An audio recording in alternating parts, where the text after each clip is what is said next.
Hello everyone, once again welcome back. मैं आज के इस वीडियो में क्या पढ़ाने वाला हूं बच्चों, तो आज की इस वीडियो में हम लोग ये डिस्कस करेंगे कि find the nth term of AP from the and. देखिए, इसके पहली वाली वीडियो में हम लोगों ने ये डिस्कस किया था कि अगर कोई एपी दिया है तो उसका nth टर्म कैसे निकालते हैं, उसका फॉर्मूला क्या होता है। लेक्चर नंबर 3 में जाना था, आप उसे जाकर के जरूर देखिएगा, डिस्क्रिप्शन में लिंक दे दूंगा।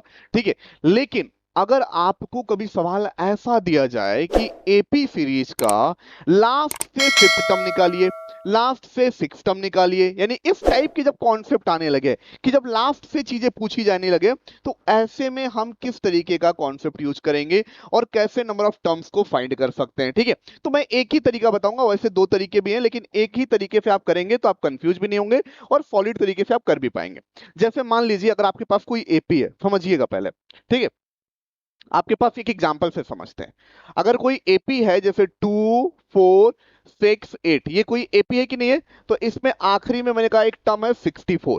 ठीक है, देखो ये एक कोई एपी है ना, हाँ या ना। देखो 2 4 6 8, अब 64 है। अगर मैं कहूं बच्चों ये बताओ कि आखिरी से जो लास्ट वाला टर्म दे रखा है, ठीक है, लास्ट वाले टर्म से अगर मुझे निकालना हो, ठीक है, लास्ट वाले टर्म, लास्ट वाला कौन टर्म है 64, और अगर हमें 64 से फिफ्थ टर्म निकालना हो, 64 से फिफ्थ टर्म, यानी कि एंड से पांचवा टर्म क्या होगा, अगर ऐसा पूछा जाए सवाल में जरा देखिएगा। अभी तक ये पूछा जाता था कि एपी दिया जाएगा और आपसे nth टर्म पूछा जाएगा, लेकिन अगर यही थोड़ा सा कॉन्सेप्ट को बदल दिया जाए और कहा जाए कि नहीं भैया स्टार्टिंग से नहीं निकालना है, अब कहां से निकालना है, एंड से, उस क्वेश्चन में जरूर ये बात मेंशन होगी कि find the nth term from the end या find the mth term from the end. तो ऐसे में हम कौन से कॉन्सेप्ट का यूज करेंगे, तो सिंपल सा एक ही फॉर्मूला याद रखो कि find the mth term from the and का फॉर्मूला क्या होता है। ठीक है, यहां लिख देता हूं, फाइंड द, मैं इसको mth लिखता हूं, उसको nth लिखा था, मैं इसको mth लिखता हूं, mth टर्म फ्रॉम एंड जो होगा T M equal to L minus N minus 1d।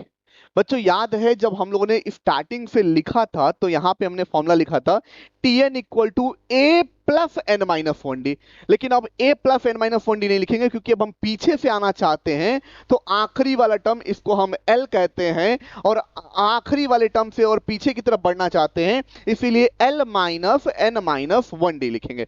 D आपका वही है, कॉमन डिफरेंस। एन का मतलब कौन सा टर्म निकालना है। ठीक है, हम लोगों ने पहले क्या पढ़ते थे कि T N equal to A plus N minus 1d, तो ये स्टार्टिंग से होता है, लेकिन अगर हमने टीएम कर दिया एल माइनस का एन माइनस, सॉरी सॉरी, यहाँ पे mth टर्म कर रहा है ना, तो यहाँ पे mth term m minus 1d। ठीक है, l नहीं, m माइनस 1d, तो यहाँ पे m माइनस 1d। ठीक है बच्चों, तो अब यहाँ पे मेरी जो बात हो रही है कि स्टार्टिंग से mth टर्म यानी लास्ट से mth टर्म निकालने के लिए ये वाला फॉर्मूला हम यूज करेंगे। चलो मैं इस फॉर्मूले का यूज करके आपको दिखा रहा हूं इस सवाल पे, तब जाके आपको समझ में आएगा। ठीक है, तो ये वाला पहले कॉन्सेप्ट आप लिख लीजिएगा कि अगर कभी ऐसा सवाल आता है कि find the mth term from the end, then T M is equal to L minus M minus 1d होता है फॉर्मूला। ठीक है, चलो अब इस फॉर्मूले का मैं यूज करता हूं, कैसे फॉर्मूले का यूज करते हैं। आपके पास ये पहला वाला टर्म 2 दे रखा है, चलो इससे कोई मतलब नहीं था लेकिन लिख लिया। हमारे पास डी कितना दिया है, तो 4 में से 2 माइनस करो या 6 में से 4 माइनस करो, अगेन 2 आया। आखिरी वाला टर्म यानी एल कितना है बच्चों, 64 है। हमें कौन सा टर्म निकालना है, हमें फिफ्थ टर्म निकालना है from the and, fifth term from the end, तो हम लिखेंगे एम की जो वैल्यू है वो फिफ्थ है। ठीक है, यानी 5 है, तो टी एम इक्वल टू होता है L minus M minus 1d, और टीएम को हम क्या कहते हैं बच्चों कि TM is the mth term from the and, यानी आखिरी से अगर कभी टर्म निकालने की बात कही जाएगी तब हम इस कॉन्सेप्ट का यूज करेंगे। ठीक है, तो अब जरा वैल्यू रख लीजिए बच्चों, एल की जगह पे 64 रखेंगे, माइनस एम का मतलब फिफ्थ वाला टर्म माइनस 1, डी की जगह पे हम रखेंगे 2, यानी 64, और ये आएगा 4 इंटू 2, यानी कि 64 माइनस का 8, 64 में से 8 माइनस करोगे बच्चों तो ये आएगा 56। मेरी बात आप सभी को समझ में आई कि इन अंत से अगर पांचवा टर्म पूछोगे तो आएगा 56। मैं इसको प्रैक्टिकल में भी दिखा दे रहा हूं, देखो 64 से छोटा दो नंबर कम करोगे तो आएगा 62, 62 से दो नंबर छोटा तो आएगा 60, 60 से दो नंबर छोटा करेंगे तो आएगा 58, और 58 से दो नंबर छोटा करेंगे तो आएगा 56। तो देखो भाई, ये इससे पीछे पांचवा नंबर देखो, एक नंबर, दो नंबर, तीन नंबर, चार नंबर और पांच number, this is the term that is the 56। Concept clear हुआ? हम लोग क्या सीख रहे थे भाई, कि अगर कोई एपी दिया हो जिसका आखिरी टर्म दिया हो और आखिरी से कोई nth टर्म पूछे या mth टर्म पूछे, तो हम किस तरीके से कॉन्सेप्ट का यूज करेंगे और किस तरीके से उस mth टर्म को फाइंड करेंगे। उम्मीद है ये बात आप सभी को अच्छे से समझ में आ गई होगी।